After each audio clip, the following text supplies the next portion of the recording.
শিৱসাগৰ কেন্দ্ৰীয় বজাৰতো মাছে মঙহে উভৈনদী হৈ পৰিছে। পৰিৱেশ দেখাব কেমেৰা পাৰ্চন হিমাংশু নেওগে। বছৰৰ অন্তিমটো দিন আৰু সেই অন্তিমটো দিনত পৰিয়ালৰ আটাই মিলি এসাঁজ তৃপ্তিৰে খাবৰ বাবে ইতিমধ্যে পুৱাৰে পৰা আচলতে হেতাৰ পৰা দেখা গৈছে গ্ৰাহকৰ আৰু বিভিন্ন ধৰণৰ ইয়াত মাছ উপলব্ধ হৈছে, থলুৱা মাছ উপলব্ধ হৈছে।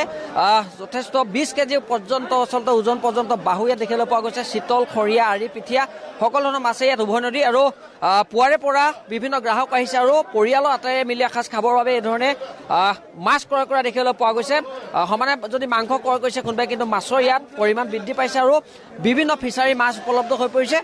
পুৱাৰে পৰা এই পৰিৱেশ আমি দেখাইছোঁ। এজন গ্ৰাহক আছে, আমি প্ৰথমতে গ্ৰাহকজনৰ মনোভাৱ ল'বলৈ চেষ্টা কৰিম। যিহেতু আজি বছৰৰ অন্তিমটো দিন, কেনেকুৱা ধৰণৰ প্ৰস্তুতি চলিছে, কি কি বজাৰ কৰা হৈছে? চাওক, আপোনালোকৰ জৰিয়তে মই সমূহ অসমবাসী ৰাইজক আগন্তুক নৱবৰ্ষৰ শুভেচ্ছা জনাইছোঁ। আৰু 31 বুলি ক'লে আমি সকলোৱে উৎসৱমুখী পৰিৱেশ এটাত পুৰণা দুখ বেদনা সকলো পৰিহাৰ কৰি নতুনক আমি আদৰণি জনাওঁ। আৰু আজি আমি বজাৰত আহিছোঁ আৰু সকলো লগতে আমি ৰাজহুৱাকৈ ভোজ আয়োজন কৰিছোঁ। আৰু সেই জৰিয়তে আমি চৰকাৰী নীতি নিৰ্দেশনা, যি নীতি নিৰ্দেশনা আছে মানি পিনে অসমবাসী ৰাইজক নীতি নিৰ্দেশনা মানি পিনে এই উৎসৱ পালন কৰিবৰ কাৰণে মই সকলোকে অনুৰোধ জনাইছোঁ। মঞ্জুছ, আমি উল্লেখ কৰি আছোঁ আৰু এজন গ্ৰাহক আছে, আপোনাৰ ওচৰলৈ আহিম। প্ৰথমতে নতুন বছৰ শুভেচ্ছা জনাইছোঁ। কি কি বজাৰ কৰিছে? মাছ লোৱা হ'ল? মাছ আহিছোঁহে চাবলৈ ল'বলৈ। আজি এসাঁজ খাম বুলি ডাঙৰ মাছ এটা চাই আছোঁ। চাওঁচোন এতিয়া কি কয়। মাছ অন্তিমটো দিন, পৰিয়ালৰ লগত আটাই মিলি এসাঁজ খাব লাগিব। এসাঁজ খাম বুলি ভাবিছোঁ। আৰু কি কি ল'ম বুলি ভাবিছে? কি মাছ ল'ম? আজি বাহুকে ল'ম। লোকেল বাহু আহিছে, বহুত ধুনীয়া ধুনীয়া ডাঙৰ ডাঙৰ লোকেল বাহু মাছ ল'ম বুলি ভাবিছোঁ।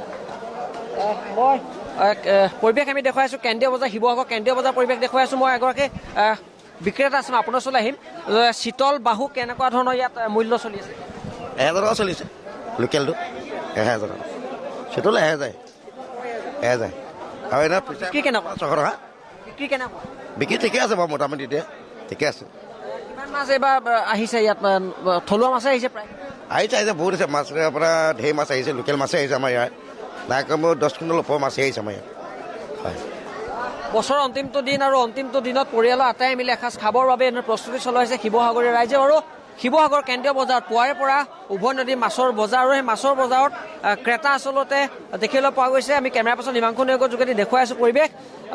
গ্ৰাহক আহিছে আৰু পৰিয়ালৰ আটাই মিলি এসাঁজ খাবৰ বাবে তেওঁলোকে পচন্দ মাছ বিচাৰি কেন্দ্ৰীয় বজাৰলৈ আহিছে আৰু মাছ তেওঁলোকে ক্ৰয় কৰা দেখিবলৈ পোৱা গৈছে। মই কিছু গ্ৰাহক আছে, কথা পাতিম। প্ৰথমে আপোনাৰ ওচৰলৈ আহিম। নতুন বছৰ শুভেচ্ছা জনাইছোঁ। বছৰৰ অন্তিমটো দিন, কেনেকুৱা ধৰণৰ প্ৰস্তুতি, কি কি বজাৰ ঘৰত আজি সকলোৱে মিলি এসাঁজ খাম বুলি ভাবিছোঁ, সেইকাৰণে মাছ ল'বলৈ আহিছোঁ। এতিয়া কি মাছ ল'ম? লোৱা নাই, ল'মহে, এতিয়া চাই আছোঁ। পচন্দত কি মাছ আছে? যিহেতু আজি বাহু মাছ খাবলৈ ইচ্ছা আছে। বাহু মাছ, হয়।